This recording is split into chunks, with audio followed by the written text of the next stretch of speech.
How do you deal with grief caused by the death of a loved one or something similar?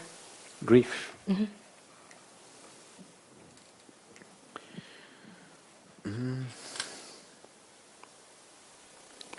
Now, I want you to look at this with a certain openness, because when you're in grief, if somebody is in grief, you don't talk truth to them. You just hug them, you comfort them. You tell pretty lies to them. You don't tell truth to them, isn't it? Isn't it so? Someone is in grief, at that moment you don't talk truth to them. You just…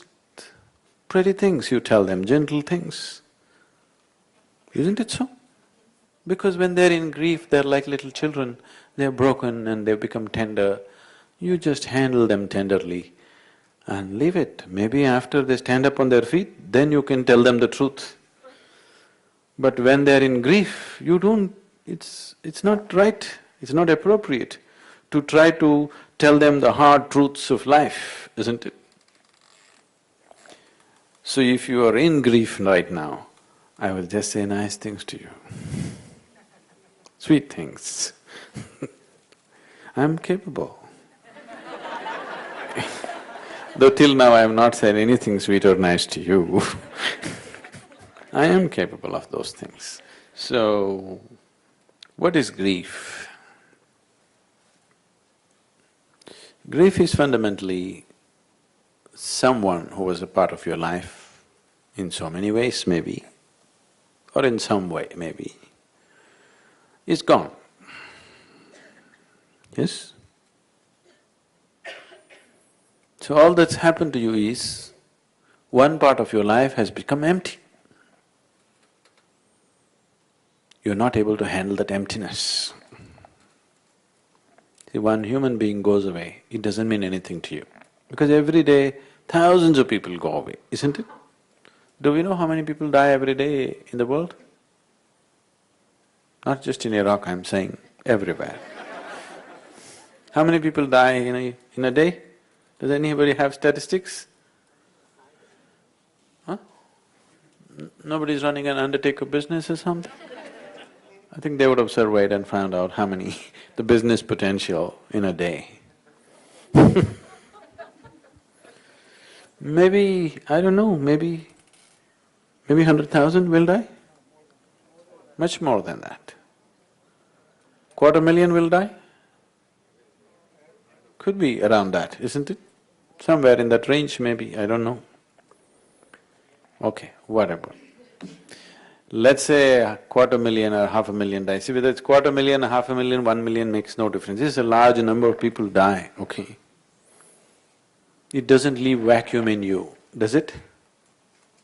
You're partying, isn't it? As you're partying in Atlanta, so many people are dying, so many people are attending funerals, so many people are in grief, isn't it so? So, one life goes away, it doesn't mean anything to you, I want you to understand this. Yes or no? Yes? One life goes away, it doesn't really mean anything to you.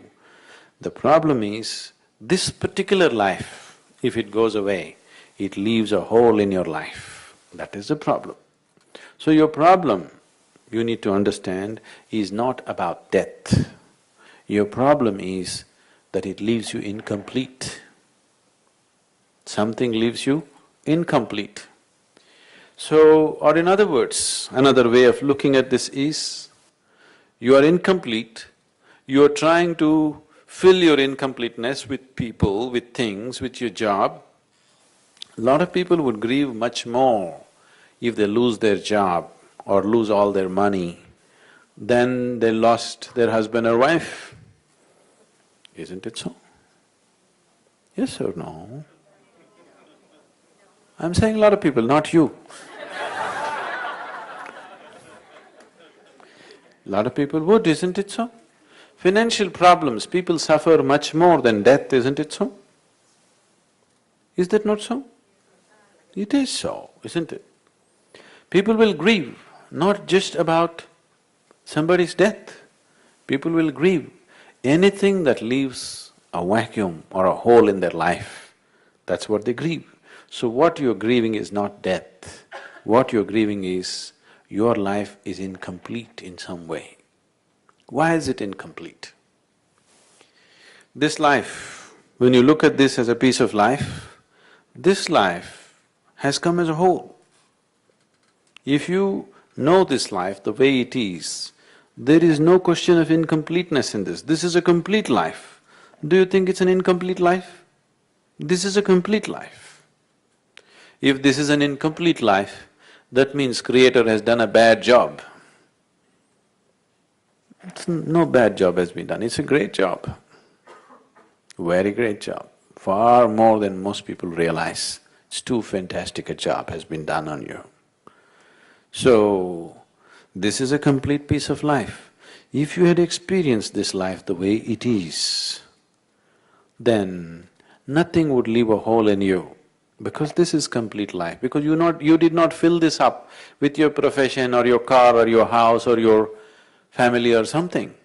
This is the way it is. This can interact and relate and be with and include so many things, but still this is a complete life by itself. If this experience and state is in you, whether you lose your job, lose your money or lose somebody who's dear to you, you wouldn't go into grief. Does it mean to say you will have nothing for them? No. Immense love would come. Immense love. When they're here, you know, between two people always this little problem. However dear and close they are to you, if you stay too close to them for more than 3, 4, 5, 6 hours, then you want to go little away. Just an excuse and go and sit in the bathroom at least. You need some excuse to get away from them, however close and wonderful they are, isn't it so?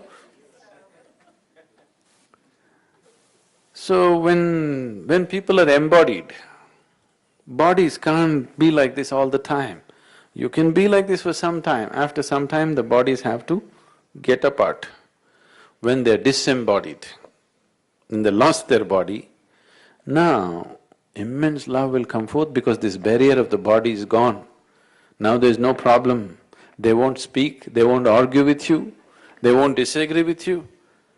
Now you see only the wonderful side of who they were. They had problems, all right, they had nasty side to them, but all those things only because they had a mind and body. Now they have dropped that, so you only think of all the wonderful things they were, and it could overwhelm you with love. That is the way you should be if somebody passes away, that you're completely overwhelmed with love, because you know, you have known many things, many intimate things, many wonderful things have happened between two people. But when as long as they're here, one small point you're holding and resisting nonsense, this is happening, isn't it? Those small points have evaporated with death. Now you must be overwhelmed in that sense.